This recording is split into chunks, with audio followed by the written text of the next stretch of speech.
everybody, I'm Margaret Lewin and this is Margaret Lewin Quilting.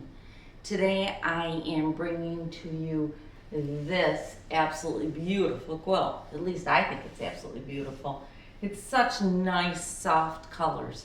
This is a fabric line by Hoffman Fabrics and it's called Sweet Tea. And the designer on this is Carrie Ann Wood.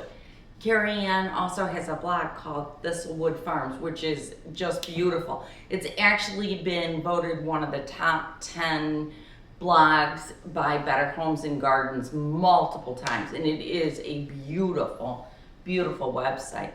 Carrie Ann designs quilting fabrics and home decor fabrics, and I got on their website looking at them and just was like, what am I gonna make next? So she just has some really, really beautiful things. So if you'd like to see how I put together this free pattern from Hoffman Fabrics, stay tuned and I'll show you how I did it. I've made all of my first cuts of the fabric according to the directions. So the next thing it is we need to make 5 piles of the strips. So I'm going to make 1 pile, starting with this one, and I'll make it right here in front of you. Then I've got to do, I'm just gonna set these aside actually. So we'll put them this, I'll stack them up. 2, 3.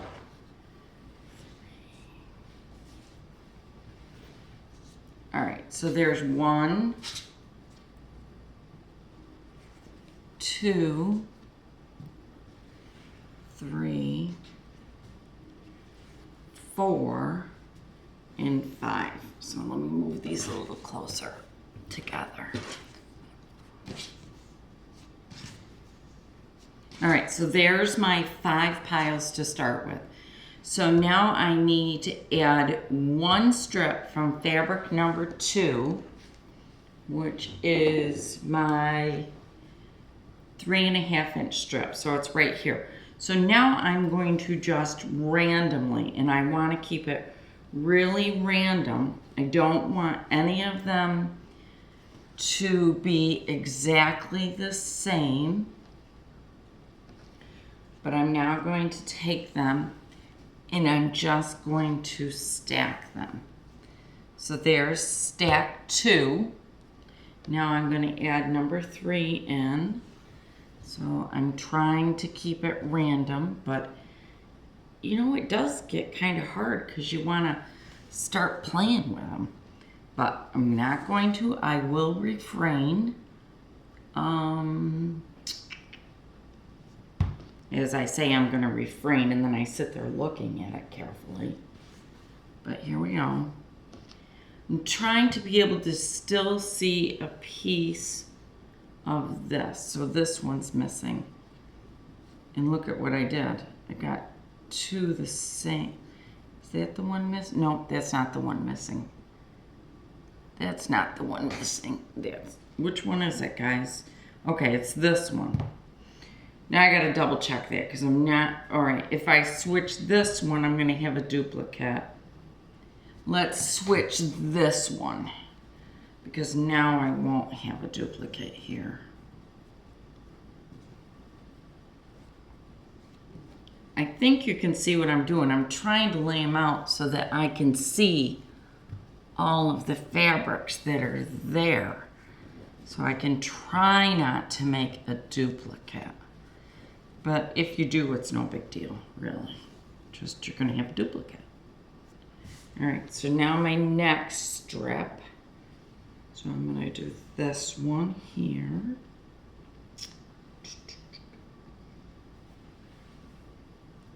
this one.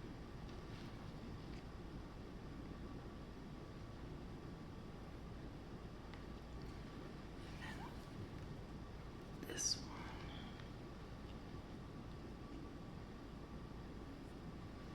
And then I guess here, well, no, I'm going to do this. I'm going to put this one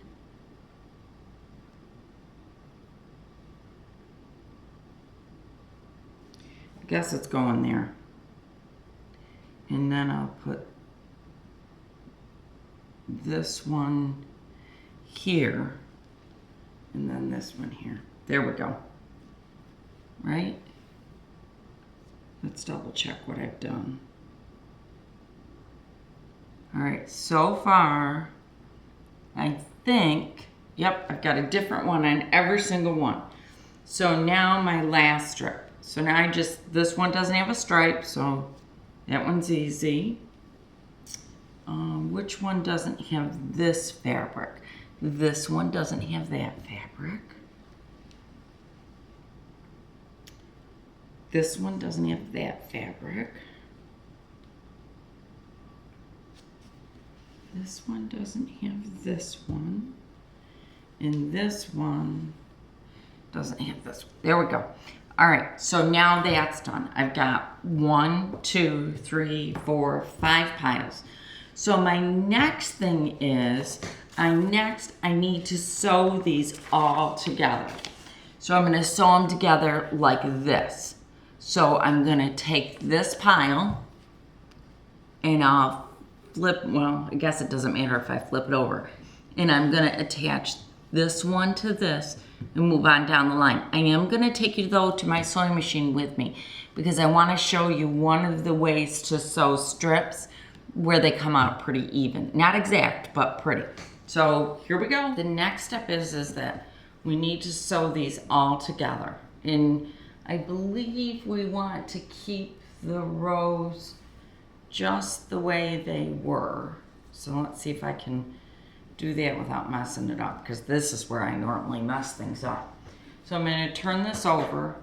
I'm going to do right sides together. So the very first row, I'm going to sew from here to here, okay? I'm going to start at the raw selvage end and I'm going to finish at the regular selvage. Now, don't be afraid if you want to pin these, to pin these. It's, you know, it's okay to pin. If you want to pin, pin. If you're more comfortable. If you're very comfortable not pinning, then you don't have to pin. I'm more of a pinner than a non-pinner, but that doesn't mean that you have to. I just like to pin. You know, there's something about the process of quilting that is just so very relaxing. And I think that's what I like about this. It's the process. Just, it's nice. It's relaxing to me. So I'm going to start by sewing, and here we go. This is a 1/4 inch seam, and I'm using Aurifil's white thread.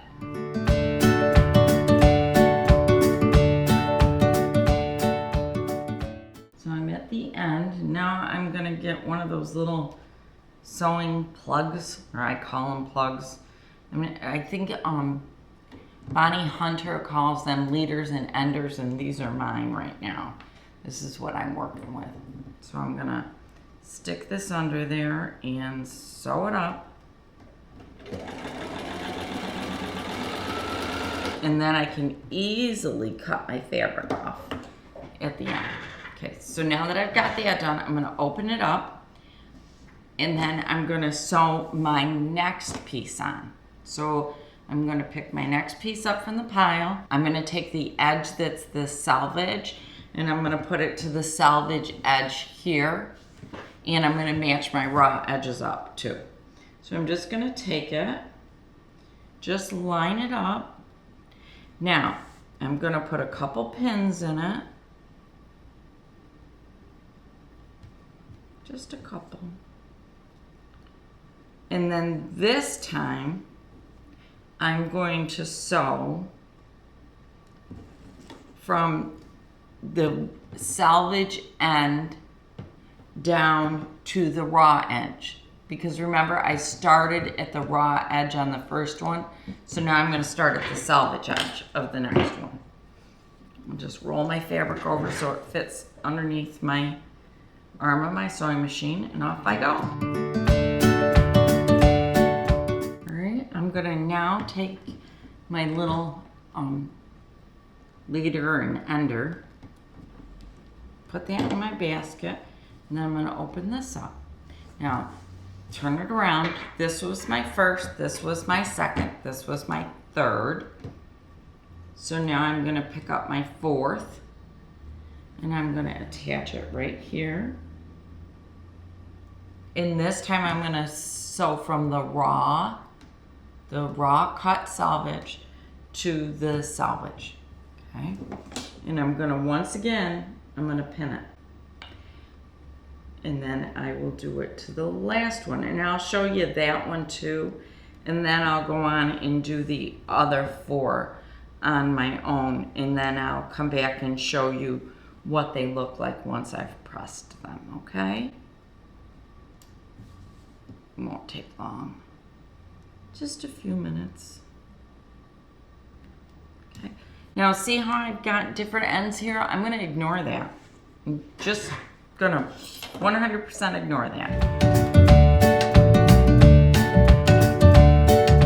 And one last time I'm gonna do this, and I'm going to pick up this piece and I'm gonna attach it right here. And again, I am going to put some pins in it.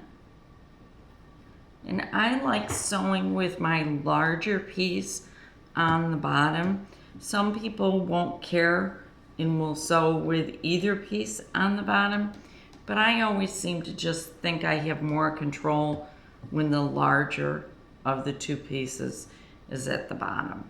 Now this last one I'm pinning a little bit more than I did the other ones, only because I want more control because there's so many more layers of fabric here. And there's my last one. All right, time to sew that one. And on this one, I almost did it wrong. I want to sew from the manufacturer's selvage edge to the raw cut selvage edge. All right, so I have my first strip all done, and I am going to take it over to the ironing table. I will set all of my seams, and then I'm just going to press them all in one direction. I'm not quite sure which way. Probably towards the bigger one, but I'll get them all pressed. I'm going to do that on all 5 of my strips, and then I will see you back here. Your next step is going to be to take your ruler, and we have to cut this apart again. So we're going to do a 6.5 inch strip, a 4 inch strip, a 3, a 2, and a 4.5. So I'm going to start by trimming up this side so that it's straight, and I'm going to cut right across based on what it is that the instructions have given me. And I'm not sure exactly how much extra fabric I have, so I'm going to be very careful and just really trim right off this edge. So I'm going to trim that first.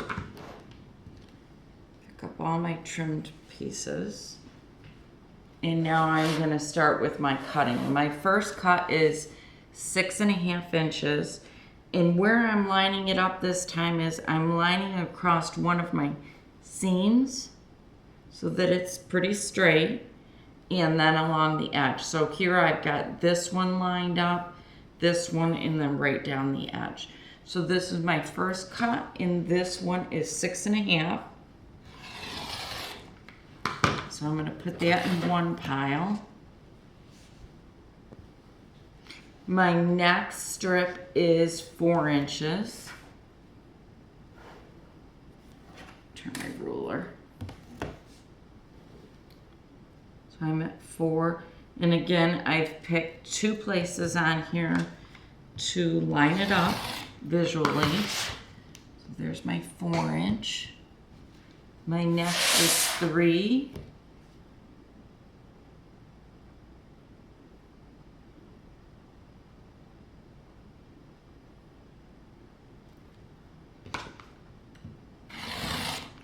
Then I've got 2 inches is my next one, and then 4.5 is my last.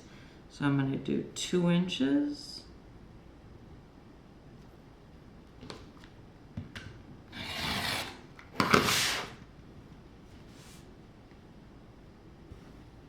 and then I'm going to do 4.5.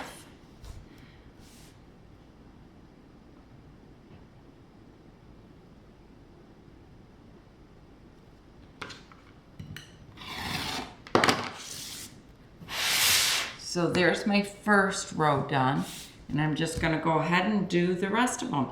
And as I cut them, I'm going to put each one in a pile, and I'll show you my pile now. So you can see I've got 1, 2, 3, 4, 5 different piles. And as I continue to cut, I'll just stack them one right on top of the other.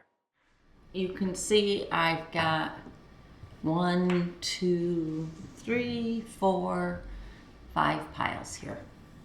And my next step is, what I'm going to do is take each of the 5 piles and just randomly sew them together end to end. And what I'm going to try not to do is be real systematic about it, so it looks really nice and kind of, I want it to look scrappy. So that's what I'm going for here.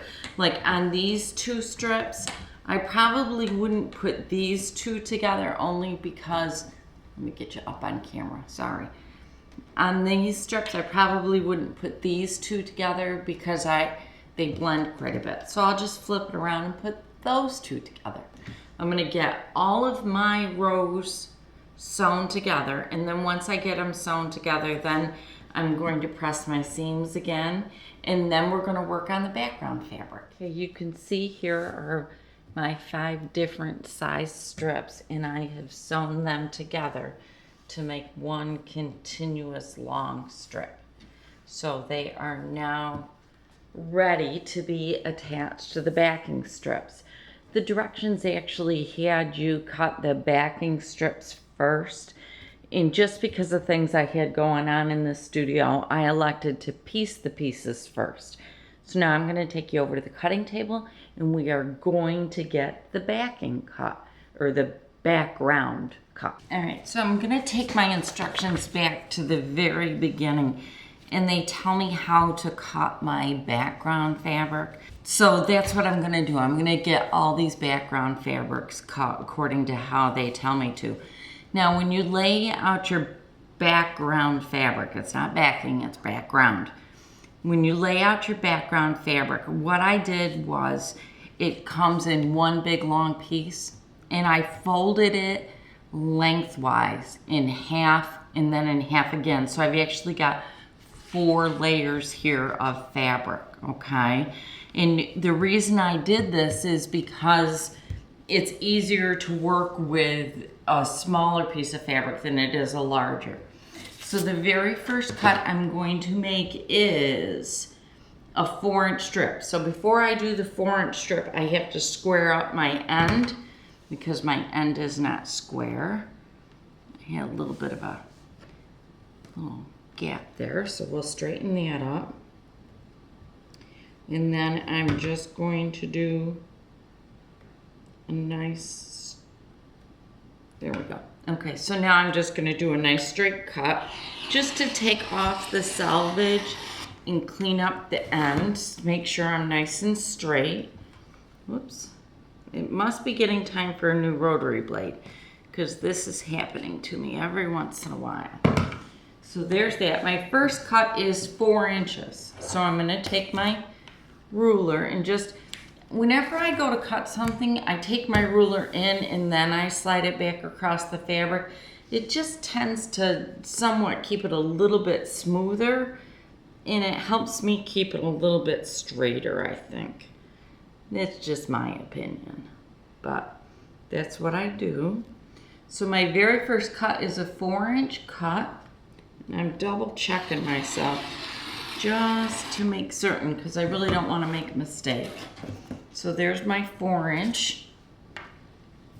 My next cut is a 3-inch. And again, I'm just taking my time, lining it up, and double checking my numbers to make sure I'm cutting the right amount. My next one is a 5-inch. And again, I've laid my ruler over the fabric, and now I'm going to take it back to where it needs to be. In how I'm checking it is I'm checking it across the bottom here, I'm checking it across the top, and I'm also on a line down here. So 5 is my next one, so I'm going to do a 5-inch. And then my next one is a 2-inch strip.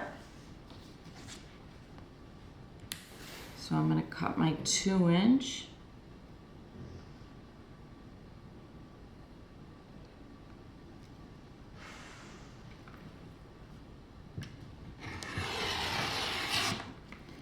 And then my very last cut, whoops, this one's a little in a hard place to cut with the rotary cutter. So I'm going to grab my scissors, put those right away.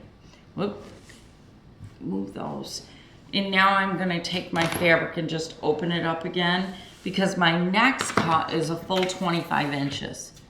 So I'm going to line it right up on my cutting board. I'm going to take it all the way to the edge. Make sure I'm lined up good. Make sure I'm lined up well this way. And I'm going to do a full 25-inch cut, and it's all the way over here. So here's my 25 here. So I'm going to come double check. Yep, I want a 25-inch strip. And I'm ready. So there's my last cut. I used pins. I'll show you. See, I've got some pins in here. I used pins to hold my fabric layer together at the end because I just didn't want it to move around. So now my background fabric is cut. So now it is time to start putting together my quilt. So I'm going back over to the sewing table.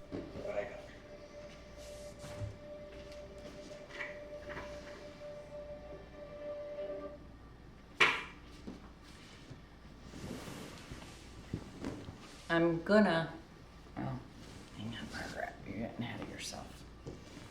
Here, let's lay this out a little bit. Oh, and you can't see it, it's so big.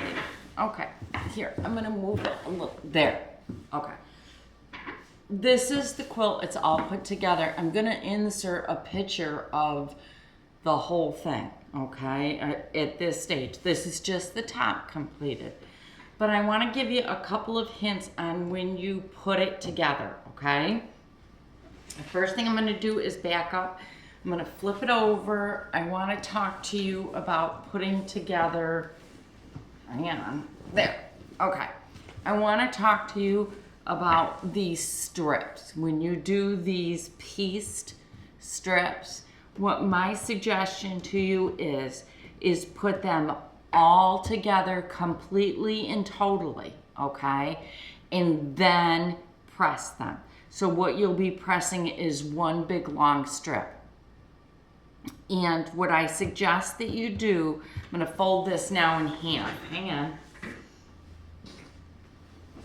Because there's a reason I want you to do it that way. Or that I'm suggesting that you do it that way. So what I suggest that you do is, I suggest that you cut out your background pieces, which are these. This is background, and this is background, okay? And then I suggest that you lay them out or put them up on your design wall or whatever.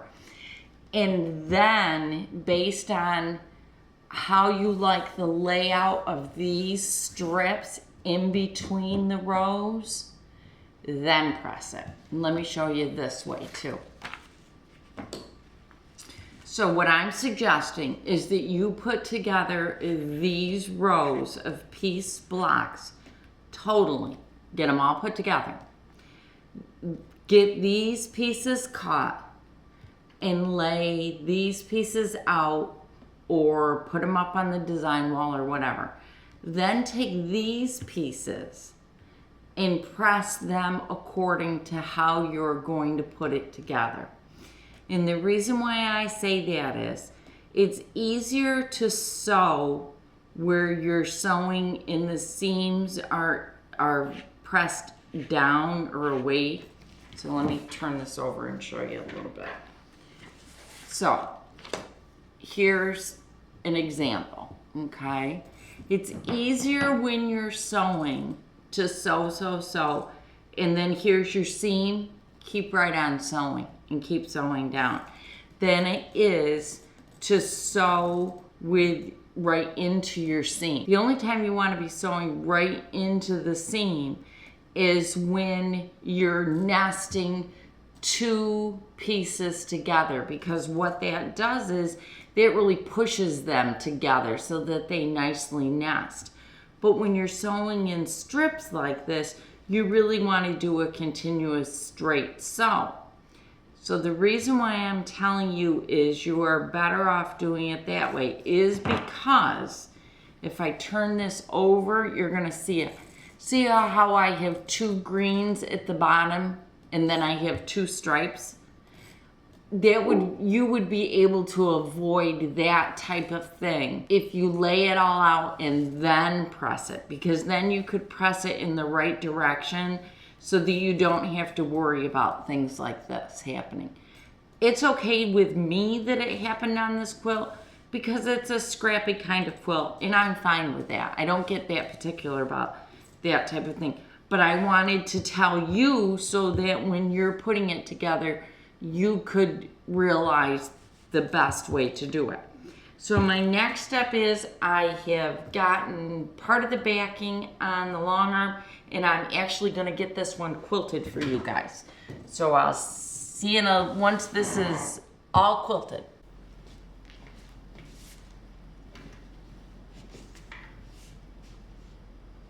I really hope you enjoyed my tutorial on how I made this quilt. Now, the quilt pattern is a free pattern on Hoffman's website. So below I'm going to put a link to where you can go get it. The name of the pattern is Simple Syrup, but the fabric line is called Sweet Tea, and Sweet Tea is a fabric line designed by Thistlewood Farms, and Thistlewood Farms is actually by Carrie Ann Wood. Now, Carrie Ann also carries a line of home deck fabrics, so if you get a chance, go on out to houzz.com. And again, I'll put that link below. And you can see some of her home deck fabrics, which are just gorgeous. Make certain that you also do stop by her blog and check that out. Again, I'll stick a link below for it. She really has a beautiful blog. Sweet Tea comes in both a pink and a blue. The blue is stunning also. I'm a real pink girl, but the blue is really, really beautiful. Kind of reminds me of like a China blue, just really, really pretty. So do make sure you check that out. And she has a bunch, she being Thistlewood Farms, has a whole bunch of free patterns on her website using this line of fabric. So go check those out because they are really cute. So the pattern, I quilted it in a quilting pattern called Spirals and Bubbles. And I think you can see the spirals here, and then there's a bunch of little bubbles. This pattern is by Nancy Hackey, and Nancy does some really beautiful modern designs. The reason why I picked this quilting design was because I wanted something that had a lot of movement and didn't have any straight lines. I wanted all curved. Because the quilt has so many straight lines in the pattern itself, I really felt like it needed a lot of movement. So this is why I quilted it in this manner. It is quilted using Quilter's Dream wool batting. Wool is my ultimate favorite batting. And the only wool batting that I carry is actually Quilter's Dream. I've never had an issue with it. I have washed my quilts. I use my quilts all the time. There are only less than a handful of quilts of mine that do not get used, and Those are because they are the typical heirloom ones. They are ones that I hand pieced and hand quilted, and they just don't get used a lot, and I don't wash them a lot. So consequently, over the years I've learned that I love Quilter's Dream batting. It's a great batting, it washes great, it wears great. The wool is nice and warm, but yet it's extremely light. So even if you're in the warmer temperatures, it's a great batting to use. So again, I'd like to thank you so much for joining me today, and I hope you have a great weekend. I'll see you again real soon. Bye.